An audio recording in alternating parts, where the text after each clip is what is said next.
This is the iPhone 13. Whether you are upgrading from an older model or looking for a solid budget-friendly option, this could be the perfect fit.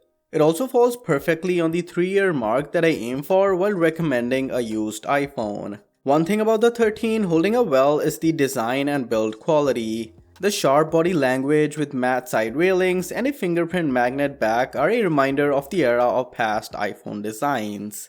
Also, I must admire the iPhone 13 for its lightweight and compact feel. At 174 grams, it's easy to daily it without feeling fatigued. Or maybe it's just an illusion since I daily an iPhone 15 Plus, which is ginormous. What isn't an illusion is its solid battery life. The 3240 mAh cell combined with the A15 bionic chip and the OLED display make it an easy full day phone. In a couple of recent battery tests I did, it easily lasted above 5 hours, and that's with 87% battery health. If the battery health were 100%, it would have gone over 6 hours with no sweat. Once again, I will emphasize that battery health is subjective. If you are going to use the phone intensively, there's no chance it will last you a full day. Plus, there are other variables such as cellular versus Wi-Fi, the display brightness, and of course the battery health. If you do need to charge the phone, it does so wired and wirelessly. My personal favorite is overnight MagSafe charging. Since I have mentioned the display a couple of times, let's discuss it as well. This is one familiar territory for an iPhone user to this date. A 6.1-inch 60Hz panel. I can say that about all the iPhones starting from the iPhone 11 all the way until the 16. Now jokes aside, the 13 has a very respectable display. It is an OLED, so you get great colors, contrast, HDR pop, and that sweet battery life. The brightness on it goes pretty high for direct use in sunlight. Haven't had any sun here for the past few days, so you'll just have to take my word for it. Anything from watching content to playing games feels amazing on this display. And if we are talking about games, let's also discuss processing power. The phone is powered by the A15 bionic chip, which even after 3 years of release fails to show any signs of slowdown whatsoever. As a content creator, I use an iPhone a bunch of times to process short form content. The 13 roughly takes 40 seconds to process a 1-minute 4K video.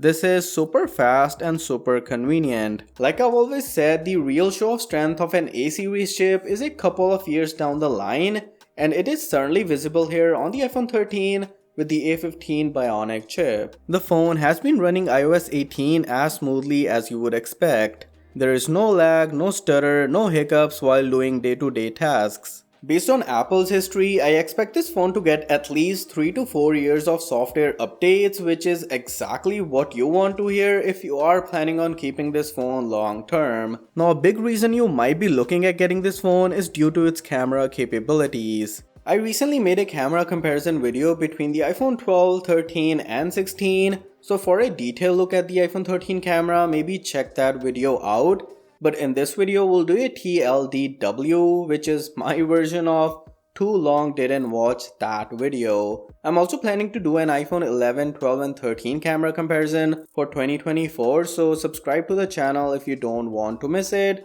But in this video, we'll just discuss the iPhone 13. Basically, my biggest complaint with the iPhone 13 has been its over brightening the photos in certain conditions. This is only true for people and when those people are in a few specific scenarios. Sucks that it happens, but let me know if you or someone you know has experienced this weird issue. But when that issue doesn't pop up, the shots do look pretty damn good. The gradual blur effect, the colors, dynamic range, the edge detection, everything is rock solid. And there might be a few hits and misses, but that's still the case with newer iPhones. Random daytime shots are pretty much rock solid in all types of scenarios. The colors, contrast, shadows, dynamic range, and everything else is either on point or very close to it. And I'm talking about both the ultrawide and the main lens. With the 13, Apple also introduced photographic styles. It's basically a way to change the mood of the photo to cool or warm or whatever you like. The shots you are looking at are in standard mode, but I typically prefer the rich contrast style a bit more over the others. This selfie shooter also produces nice looking shots. I'm not a huge selfie person, but if you are, you won't be disappointed. But that doesn't mean all shots are picture perfect. There are a few cases where the iPhone 13 either washes out the sky in the background or the color reproduction isn't as close to reality as I would like. That said, it happens very less, but when it does happen, I do kind of get bothered by that. Now just like random daytime shots, nighttime photos are also decent. All three lenses can capture low light photos and do a passable job.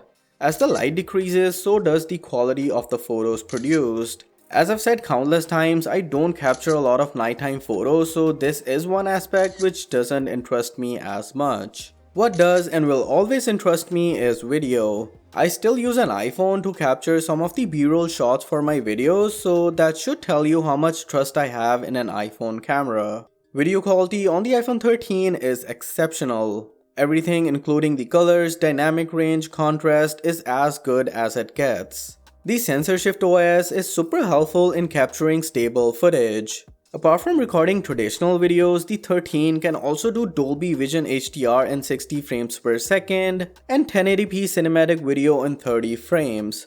In short, if you are looking for a phone to create content with, the iPhone 13 is the answer. Overall, the iPhone 13 is still holding strong in 2024 and I expect it to do so for the next couple of years as well. Sure, it's not the latest model, but with a powerful chip, solid camera system and great battery life, it delivers exceptional performance for a fraction of the price of the latest iPhone release. Like I've said earlier, I usually recommend getting a used iPhone that's no longer than 2 to 3 years old, and the iPhone 13 falls perfectly in the current iPhone lineup. Let me know what you guys think, subscribe, and I'll catch you all soon in the next one.